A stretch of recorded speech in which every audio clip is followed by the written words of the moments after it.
सर्वेभ्यो नमो नमः। कक्षा में उपस्थित सभी सदस्यों का आदर सहित अभिवादन एवं स्वागत भी। सभी सदस्य अपने अपने इष्ट देव का ध्यान करें। माता गायत्री के मंत्रों का एक बार उच्चारण अवश्य कर ले। साथ ही अपने प्रेरणा के स्रोत एवं अपने गुरुजनों को भी अंतर्मन से अभिवादन कर ले। हम लोगों के द्वारा प्रतिदिन नियमित रूप से कक्षा आयोजित की जाती है कुंडली फलादेश पर। आज की जो यह कक्षा है, यह पूर्व की कक्षाओं जो हुई थी पिछले सप्ताह में 20 तारीख से पहले, उसमें कुछ विषय वस्तु बाकी रह गए थे कि जातक को परीक्षा में सफलता मिलेगी या असफलता होगी। इस पर हम लोग काफी कुछ चर्चा किए थे एवं उपाय क्या किए जाएं कि ताकि सफलता मिलने में सफलता की उम्मीद बढ़ जाए। तो सरसरी तौर पर हम इतना बतला दें, जो हम लोगों ने पूर्व की कक्षाओं में पढ़ा था,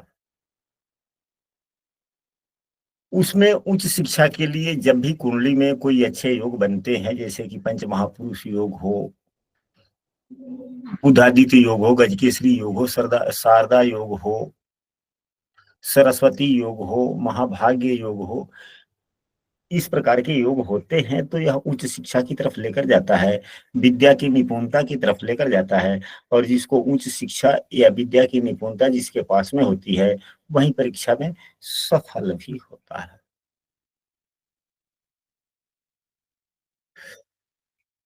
आज की कक्षा में हम लोग ग्रहों के गोचर का भी इस्तेमाल कुछ करेंगे।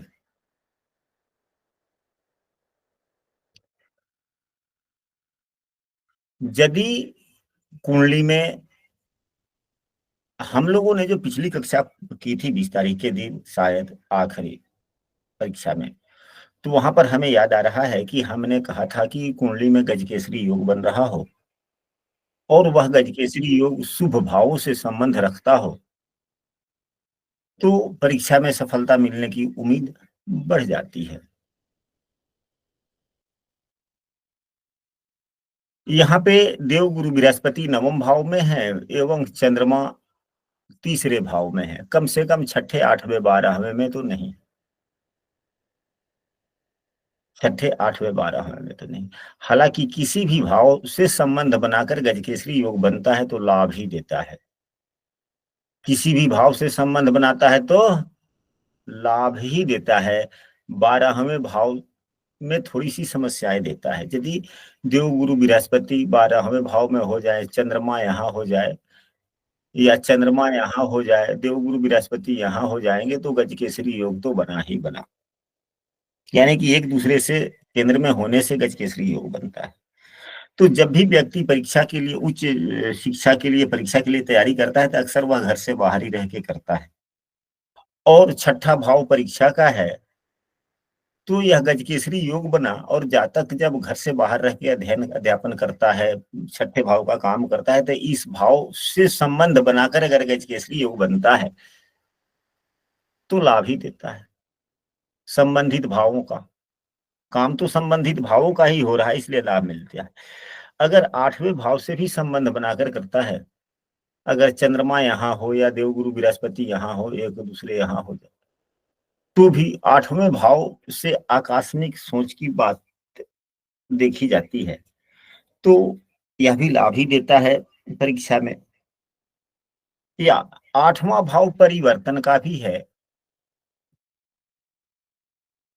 8वां भाव परिवर्तन का भी है, सुखद या दुखद। और गजकेसरी योग जब भी बनता है तो ग्रहों की मदद से ही बनता है। दोनों ही ग्रह शुभाग्रह होते हैं, देवगुरु बृहस्पति भी, चंद्रमा भी। यदि लग्न कुंडली में चंद्रमा शुभ हो, बलवान हो, अच्छी स्थिति में हो, तो 12वें भाव से भी बनने वाले योग अच्छे हो जाते हैं। क्योंकि परिवर्तन तो होना है, तो सफलता होगी तभी तो सुखद परिवर्तन होगा।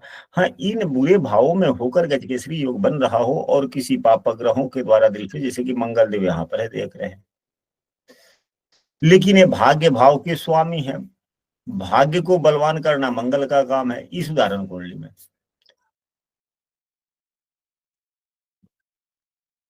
कोई भी भाव का स्वामी अपने भाव के फलों में अपने दृष्टि के कारण ही नुकसान नहीं करता, इसको भी समझना चाहिए।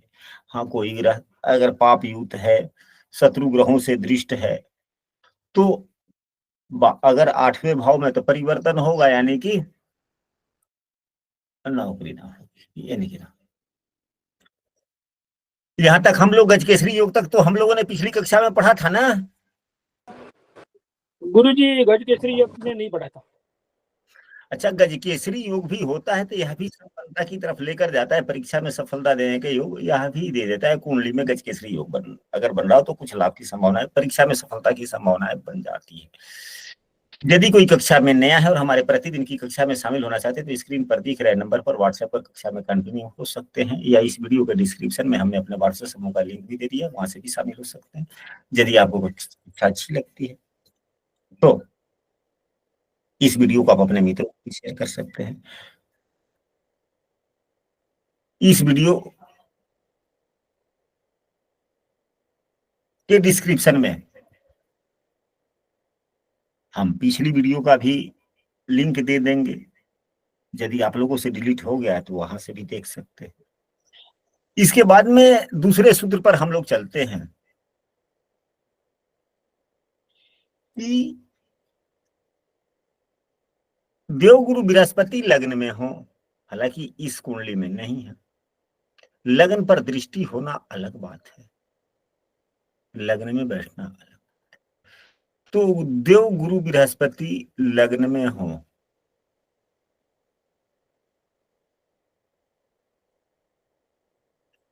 एवं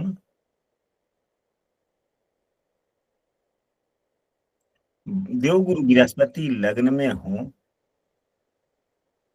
एवं बुध देव कुंडली में जहां है,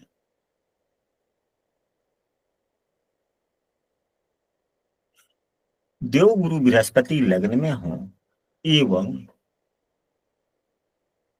बुध देव कुंडली में जहां भी हो, बुध देव से युक्त या केंद्र में 9, 10, 11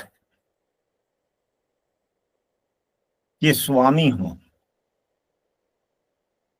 अब भले ही देवगुरु बृहस्पति लग्न में नहीं है, इस उदाहरण कुंडली में देवगुरु बृहस्पति मित्रवत दृष्टि से देख रहे हैं,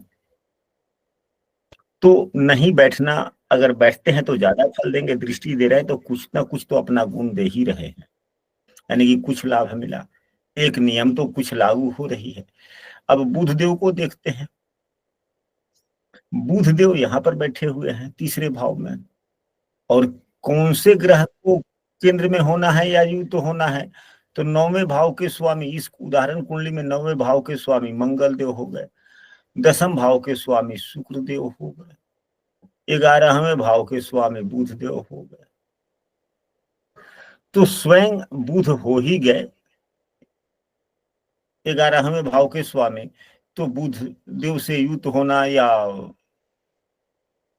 परस्पर केंद्र में होना हो ही गया, यह सूत्र हो। अब शुक्रदेव को देखा जाए तो क्या शुक्रदेव बुध से केंद्र में है या बुध से युक्त हैं, तो नहीं, ये बुध से 11वें हैं, बुध से 11वें हैं, और मंगल देव बुध से तीसरे हैं। जब दो ग्रह की बात होती है, केंद्र की बात हो या त्रिकोण की बात हो, तो उस ग्रह से सम दूरी पर अगर ग्रह है तो वह भी एक मजबूत संबंध बनाता है। क्या बनाता है? मजबूत संबंध बनाता है। अगर दूरियां समान हो तो, अगर दूरियां समान हो तो, अब इसको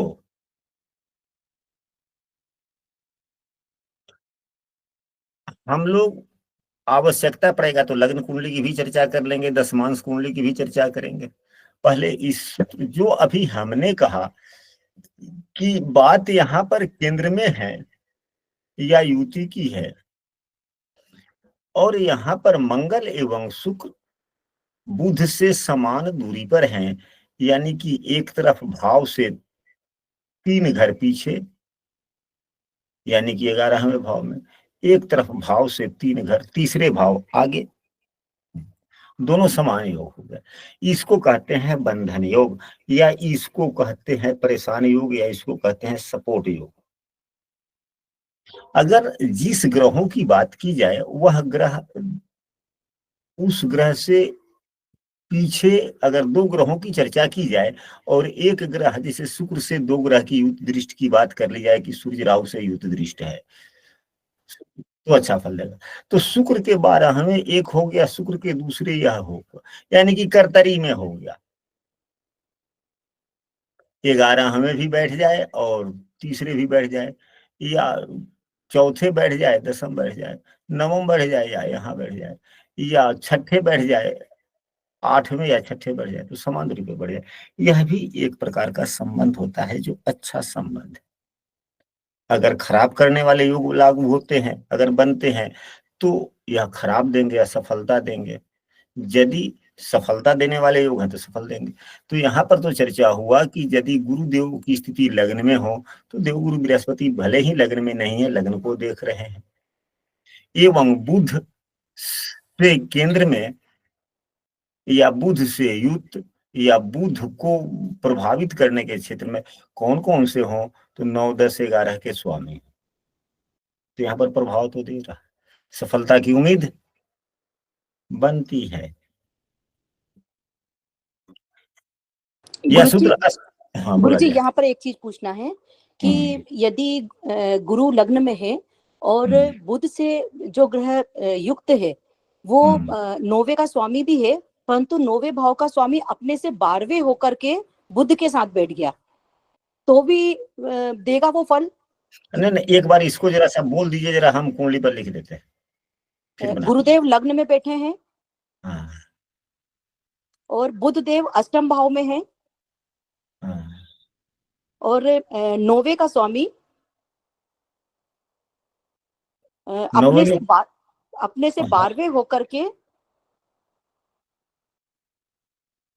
हाँ, अपने से 12वें हो गए, तो करके कौन से ग्रह हैं 9वें भाव के स्वामी? 9वें भाव मंगल मंगल। तो यहाँ पर 8 नंबर की राशि है या 1 नंबर की राशि? 9वें भाव में अच्छा। कौन सी? 1 नंबर। 1 नंबर तो मंगल हो गए, यानी कि स्थिति कुंडली लगनी ही हो गया, तब तो यह अच्छी बात है। अब यहाँ पर मंगल है और शुक्र कहाँ पे है? शुक्रदेव 10th हाउस में, स्वराशि से। तो अब यहाँ पर देखा जाए, यहाँ पर अपने से 12वें हैं, तो यदि भाग्य भाव का स्वामी अपने से 12वें होता है तो भाग्य का कुछ ना कुछ तो क्षति करता ही करता है जी। तो यह थोड़ा सा भाग्य भंग योग भी तो बनाना, हाँ, भाग्य भंग योग भी बना। पर भाग्य का स्वामी भी साथ में बैठा है तो उसका कुछ तो फल देगा ना, तो भाग्य का स्वामी यहाँ 12वें भाव में 8वें भाव में चला आया था, अपने भाव से 12वें हुआ था, भाग्य भंग हुआ ना जी। एवं विद्या भाव का स्वामी, विद्या की निपुणता भाव का स्वामी अपने नीच राशि में भी तो हो गया ना जी। यहाँ पर बुध देव की स्थिति मजबूत होनी चाहिए, यानी कि बुध मजबूत होनी देव चाहिए। सूत्र में यहाँ पर हम लोगों को चर्चा करना चाहिए कि गुरुदेव लग्न में हो और एवं मजबूत बुध से युक्त 9वें 10वें 11वें भाव के स्वामी हो या केंद्र में हो, क्योंकि बुध ही तो ज्ञान का कारक है, परीक्षा लिखावट वगैरह ट्रांसपेरेंटी या संचार वगैरह तो सब बुध से ही देखे जाते हैं ना। बुध का मजबूत होना भी आवश्यक है। तो यहाँ पर तो 2 बुरे योग हो गए, बुधदेव नीच के हो गए और भाग्य भाव का स्वामी अपने भाव से 12वें हो गया, अष्टम भाव में हो गया, भाग भंग योग बनाया। जी, भाग्य का साथ नहीं मिलेगा। भाग्य का साथ कुछ ग्रहों का उपाय वगैरह करने के बाद में और परेशानी संघर्ष के बाद में, काफी प्रयास के बाद में सफलता मिल सकती है। हालांकि गुरुदेव मैं बोलूं? हाँ जी बोलिए। गुरुदेव, भाग्य भाव का स्वामी गुरु के साथ लग्न में हो और सप्तम भाव में केतु हो तो बुध के साथ, तो लग्न कौन सा है फिर? राशि भी निर्भर करती है ना। ये लग्न में ही अच्छा, इसी लग्न में। हाँ फिर बोलिए ग्रह को फिर। गुरु और ग्रह मंगल लग्न भाव में गुरु एवं मंगल लग्न भाव में। हाँ और सप्तम भाव में बुध और केतु, तो ये योग प्रभावी होगा।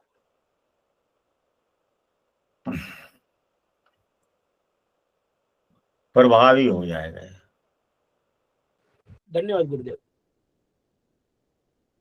क्योंकि चौथा भाव केंद्र भाव है, लग्न भाव त्रिकोण है। तो केंद्र भाव के स्वामी के साथ में, मतलब केंद्र भाव के स्वामी के साथ में राहु देव त्रिकोण भाव में बैठ गए, जी गुरुदेव। राजयोग बनी। जी गुरुदेव। राहु के द्वारा राजयोग बन गया। जब राहु के द्वारा राजयोग बनता है तो वह दूसरे ग्रहों को ज्यादा परेशान नहीं करते। तो राहु के द्वारा अगर केंद्र में राहु हो और उनके द्वारा राजयोग नहीं बनता हो तो ज्यादा नुकसानदायक हो जाते हैं। राहु के साथ में अगर केंद्र में राहु है या त्रिकोण में राहु है और राजयोग बनाते हैं, यानी कि युति के आधार पर, तो यह लाभकारी हो जाते हैं, तो सफलता देंगे ही देंगे ना। जी गुरु जी, धन्यवाद गुरुदेव। और हम लोगों ने पूर्व की कक्षा में पढ़ा है नौकरी के लिए, तो हम लोगों ने यह पढ़ा है कि बुध गुरु इत्यादि का संबंध केतु से हो जाता है, तो केतु जो है शिखर तक ले जाने का काम करता है। जी जी जी, परम सत्य। या जिस व्यक्ति की कुंडली होगी भले ही एक आध बार परीक्षा फॉलोअप करे, लेकिन अधिकांशतः परीक्षा में यह निकला ही होगा व्यक्ति। जी गुरुदेव, 100%। अब इसके बाद में हम लोग चलते हैं, कुछ अन्य सूत्रों पर हम लोग चर्चा करते हैं। कुंडली में अगर पद्म सिंहासन योग बनता हो, कुंडली में यदि पद्म सिंहासन योग बनता हो तो भी परीक्षा में सफलता मिलने की संभावनाएं बन जाती है। जी गुरुदेव, इसकी चर्चा हुई थी, आप बताने वाले थे ये कक्षा में अब। तो पद्म सिंहासन योग दसम भाव के स्वामी से बनता है, कई सूत्रों से बन जाता है, कई प्रकार से बनते हैं पद्म सिंहासन योग। पद्म सिंहासन योग बहुत ही लाभकारी योग है परीक्षाओं के लिए।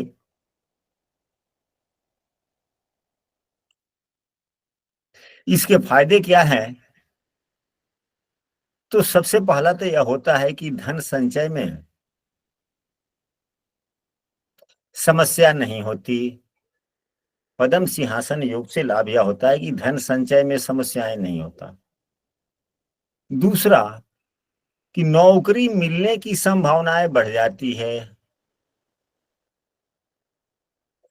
तीसरा, जिसके कुंडली में पद्म सिंहासन होता है वह कुशल वक्ता होता है, कुशल वक्ता होता है। इसके वार्तालाप से, बातचीत से लोग प्रभावित होते हैं। मतलब इनकी बातें, जिनके कुंडली में पद्म सिंहासन योग बनता है, उनके वार्तालाप से, बातों से लोग प्रभावित होते हैं, यानी कि इनकी बातचीत लोगों को प्रभावित करती है। जिसके कुंडली में पद्म सिंहासन योग बनता है वे एक अच्छा सलाहकार भी होते हैं और इनकी बातों पर लोग विश्वास भी करते हैं। जिसके कुंडली में पद्म सिंहासन योग होता है यह व्यक्ति अपने बुद्धि बल पर कोई भी कार्य कर लेता है।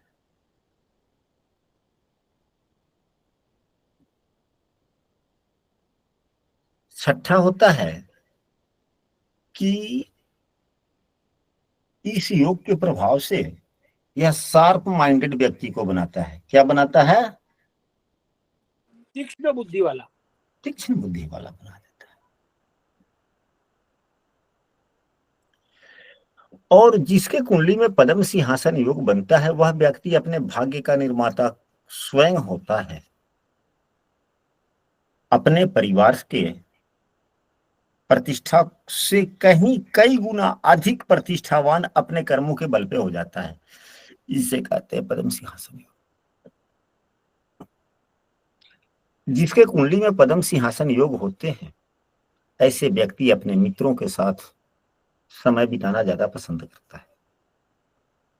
तो कुल मिला जुला करके जो व्यक्ति अपने भाग्य का निर्माता स्वयं हो, जिसके दिमाग शार्प माइंडेड हो, अपने बुद्धि के बल पर कोई भी काम कर लेने वाला हो, बातचीत से प्रभावित करने वाला हो, जिस योग से नौकरी मिलने की संभावनाएं बनती हो, अगर उस प्रकार की योग कुंडली में बनते हो तो परीक्षा में सफलता मिलेगी कि नहीं मिलेगी?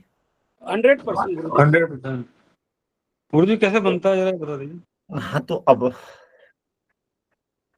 देखिए, किताब में पुस्तक पढ़िएगा ना तो सीधी लिखी गई होती है, समझा जाता है उल्टा, समझा जाता है उल्टा। उल्टा, और लिखी जाती है सीधी। अब उल्टा सीधा में क्या है? अगर यही सभी 5-6 बातें जो हमने अभी चर्चा की, अगर यह मैं पहले नहीं करता तो इस पद्म सिंहासन योग को समझने में उतनी जिज्ञासा आप में नहीं होती। हमें पहले फल बतला दिए कि क्या फल होता है, तो मन में जिज्ञासा कुछ बढ़ गई, और जब मन में जिज्ञासा बढ़ता है तो व्यक्ति एकाग्र होकर बातों को सुनता है। सत्य गुरुदेव। इसी को कहते हैं। 5-6 नहीं गुरुजी, 9 बातें बतलाई। जो भी हो, अब ढेर सारी बातें हो सकती है, और भी हो सकता है, जितना दिमाग में आया हमने कह दिया, लेकिन जितनी बातें कही है उतना प्रभावी भी होती है, सामान्यतः देखने में उतने बात आती भी है। तो यह योग जो होते हैं,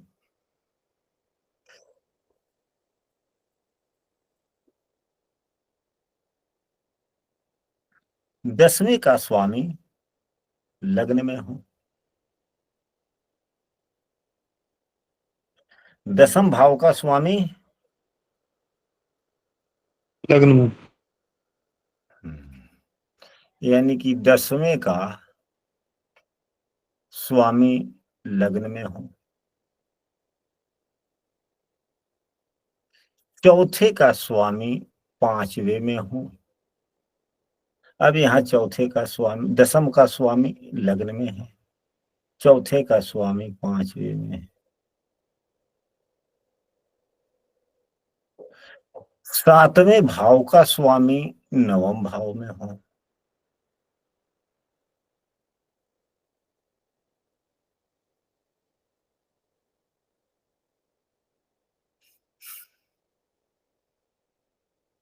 नवम भाव का स्वामी 10वें में हो, या 9वें भाव के स्वामी के द्वारा, यहाँ 9वें भाव का स्वामी 10वें में हो, यह चारों कंडीशन एक साथ लगते हो तो पद्म सिंहासन योग होता है। यदि कोई एक नहीं लग रहा है तो उसके द्वारा महाभाग्य योग बन रहा हो, यानी कि बहुत अच्छा योग बन रहा हो उसके द्वारा। तो 9वें का स्वामी यहाँ 10वें भाव में नहीं है, तो 9वें भाव के स्वामी के द्वारा कोई बड़ा योग बन रहा हो तो पद्म सिंहासन योग होते हैं। अब इस उदाहरण कुंडली में 10वें का स्वामी लग्न में है, चौथे का स्वामी 5वें में है, 7वें का स्वामी, 7वां सहयोग का भाव होता है, सहयोग भाव का स्वामी भाग्य भाव में बैठ गया, देव गुरु शनि देव। 9वें भाव का स्वामी 10वें भाव में होना चाहिए था, यहाँ पे तो पद्म सिंहासन योग नहीं हुआ। तो 9वें भाव के स्वामी के द्वारा कोई भी एक महाभाग्य योग, बड़ा योग बन रहा हो, तो क्या बन रहा है या नहीं बन रहा है? पंचम में गया है गुरुदेव 9 का स्वामी, 9वें पंचम स्थान परिवर्तन होगा। अगर यह, तो ये नहीं कि केवल 9वें ही, अगर इसमें से कोई भी 3 योग बन रहे हो तो चौथा योग जो है कोई बहुत अच्छा भावेशों के आधार पर कोई अच्छा योग बना रहा हो जो उन्नति वाला, या 10वें भाव में मालव्य योग बन जाए, कुछ भी हो जाए, या कोई भी ऐसा योग 10वें भाव के स्वामी के द्वारा हो जाए। जो इस योग में थोड़ा सपोर्ट करते। तो यहाँ इस उदाहरण कुंडली में महाभाग्य योग भी बन रहा है, तो सफलता में मजबूती आ जाती है, तो सफलता होने के चांस बन जाते हैं। अब परीक्षा के समय में क्या सफलता मिलेगी? नहीं मिलेगी। तो लग्नेश की अंतरदशा चल रहा है, तो लग्नेश की अंतरदशा लाभकारी होती है। लग्नेश की दशा लाभकारी होता है कि नहीं होती? होता है। होती है गुरुजी। और पंचमेश की महादशा है, यहाँ पर देवगुरु बृहस्पति अष्टमेश भी हैं, तो अष्टमेश का तो कार्य ही हो रहा है, अनुसंधान वाली बात हो रही है, गुण ज्ञान का आदान प्रदान हो रहा है, सीखने का प्रयास करता है व्यक्ति, आठवें भाव का कार्य कर ही रहा है। और ये पंचमेश देवगुरु बृहस्पति की महादशा है ही, और लग्नेश की अंतरदशा है, तो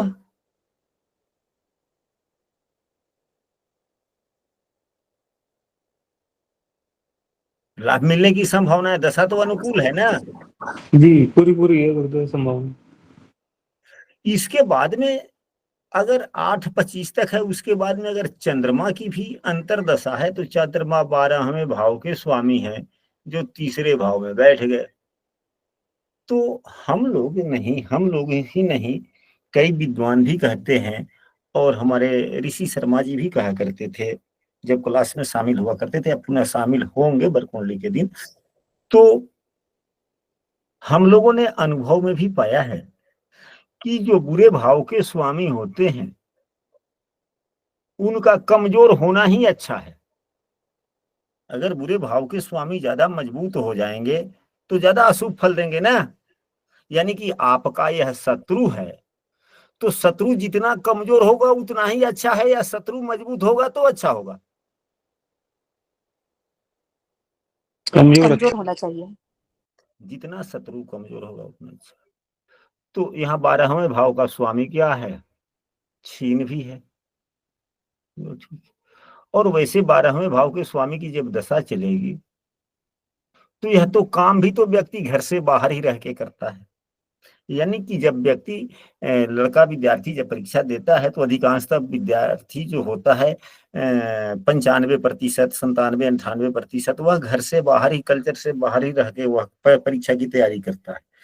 तो अगर उस स्थिति में अगर 12वें भाव की भी दशा दे, तो 12वें भाव का स्वामी क्या करते हैं? घर से और दूर ले जाते हैं। 12वें भाव के स्वामी की जब दशा चलता है, तो घर से दूर जाने की संभावनाओं में बल मिल जाता है कि घर आने की संभावनाओं में बल मिलता है? कभी कभी घर आएगा गुरुदेव, बाकी बाहर ही रहेगा। तो बाहर में जाने वाला काम में फायदा देगा ना जी 12वें भाव का स्वामी। जी गुरुदेव, उच्च पद में नौकरी देगा, गवर्नमेंट जॉब। तो जब परीक्षा में सफलता मिलेगा तभी तो वह घर से बाहर जाएगा। जी गुरुदेव। और परीक्षा में सफल ही नहीं होगा तो विद्यार्थी घर को आ जाएगा। तो 12वें भाव का दशा में थोड़ा सा ये कह सकते हैं कि इस प्रकार से, जैसे यहाँ तक बातें हुई। अब इसके बाद में हम लोग चलते हैं, कुछ उपायों पर चर्चा करते हैं। सामान्यतः इस कुंडली में क्या उपाय किए जाए वो आप लोगों को भी बताना है। कक्षा में जितने भी सदस्य आज उपस्थित हैं, कोई भी सदस्य कक्षा से लेफ्ट नहीं करेंगे। तो सामान्यतः जब भी कोई विद्यार्थी परीक्षा देने वाला हो, आपसे सामान्यतः उपाय पूछे, तो कुछ कुंडली में जो जिस प्रकार की कुंडली बनती है उस प्रकार से उसके कुछ उपाय बतलाएं, साथ में कुछ अलग से भी कुछ सुझाव सलाह दें।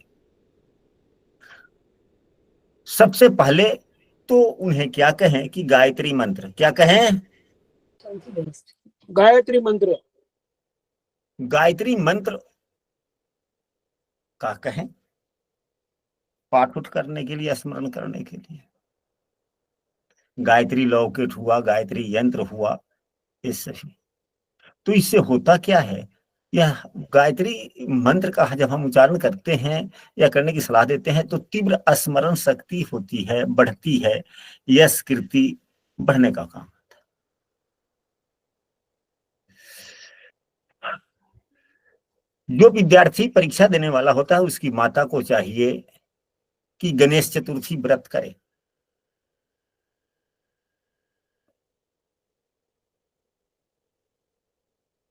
वैसे गणेश जी को कहा भी गया है कि एक दंत महाबुद्धि सर्व सौभाग्यदायक।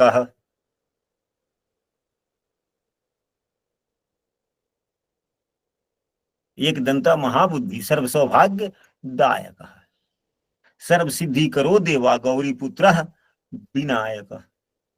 ऐसे श्लोक भी पढ़ने को मिलता है। तो गणेश जी जो क्या है, बुद्धि के प्रदाता हैं। उनकी माता, बच्चे की माता क्या करे, गणेश चतुर्थी व्रत करे, अपने बच्चे के लिए बुद्धि मांगे। बहुत से विद्यार्थी माता पिता होते हैं कि क्या, कि भाई हनुमान जी की पूजा करो, हनुमान जी के मंदिर पर जाओ।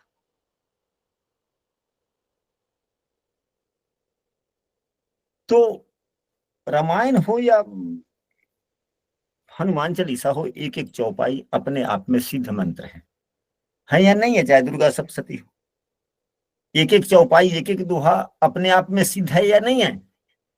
जी गुरुदेव। तो जब हम हनुमान, ठीक है, हनुमान जी की पूजा करते, किसी भी देवता की पूजा करें, एक बार जो मन में अंतरात्मा बैठेगा करेगी। तो हनुमान जी की मंदिर में जब भी जाए, कम से कम मंगलवार या शनिवार को जाते हैं, तो एक दोहा चौपाई है कि बुद्धिहीन तनु जानिके सुमिरौ पवन कुमार, बल बुद्धि विद्या देहु मोहि हरहु कलेश विकार।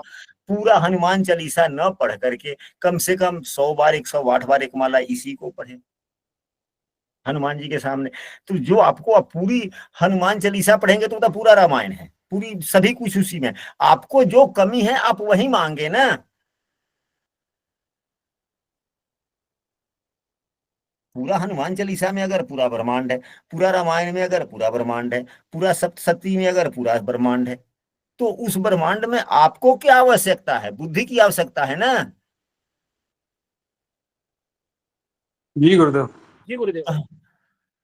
हम बुद्धिमान,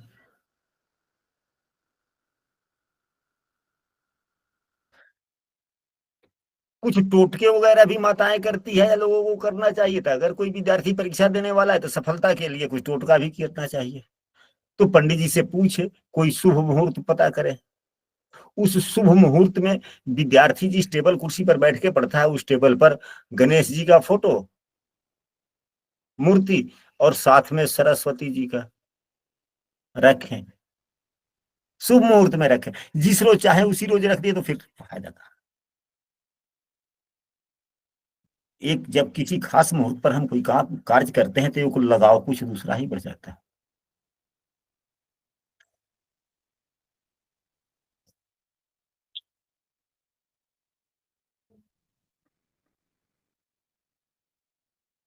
और माता और पिता को भी कुछ उपाय करने चाहिए, व्यवहारिक उपाय।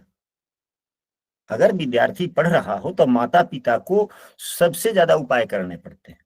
कहा भी गया है, हमारे गुरुजन भी कहते हैं, हमने भी देखा है, हम भी माता पिता हैं, हमारे बच्चे भी पढ़ते हैं। तो बच्चा तो पुस्तक पढ़ता है, लेकिन माता पिता को बच्चे के व्यवहारिकता को पढ़ना होता है। व्यवहारिकता को पढ़ना होता है कि नहीं पढ़ना होता है?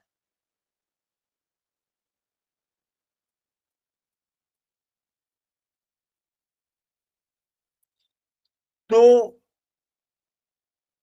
विद्या की देवी सरस्वती माता है।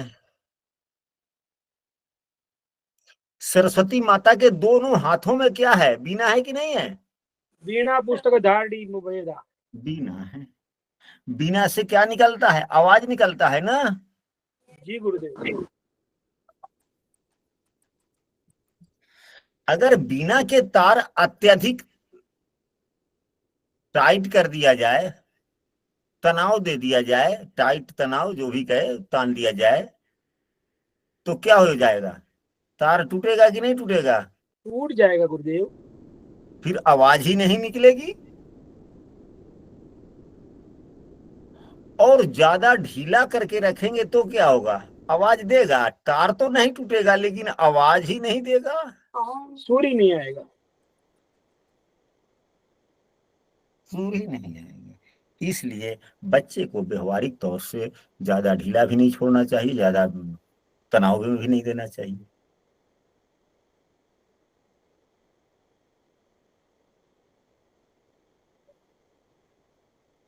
अध्ययन करने वाले टेबल पर कभी भी जूठा बर्तन न रखें। यानी कि अगर चाय पी रहे हैं, बार बार उठा रहे हैं, कप रख रहे हैं, वहां तक तो ठीक है। पी लेने के बाद में जब आखिरी चुस्की ले ले, फिर उस कप को टेबल पे रखने नहीं रखा जाए, नीचे अलग कहीं रख दिया जाए। अगर ऐसे बच्चे में आदत है तो उसको समझाया जाए। ये सभी स्मरण शक्ति को कमजोर करने वाले कायदे हो जाते हैं। तो यह कुछ टोटके हुए। अब इस कुंडली को आप सभी आदमी गौर से देखें कि इस कुंडली में तो सभी कुछ जहां तक है, जो भी है हम लोगों ने चर्चा किया। और वर्तमान में क्या उपाय किए जाए कि यह जिस जातक की कुंडली है उसे परीक्षा में सफलता मिलने की उम्मीद बढ़े, आप लोग समूह में भी लिखेंगे एवं यहाँ भी आप लोग बतलाने का प्रयास करें। गुरुदेव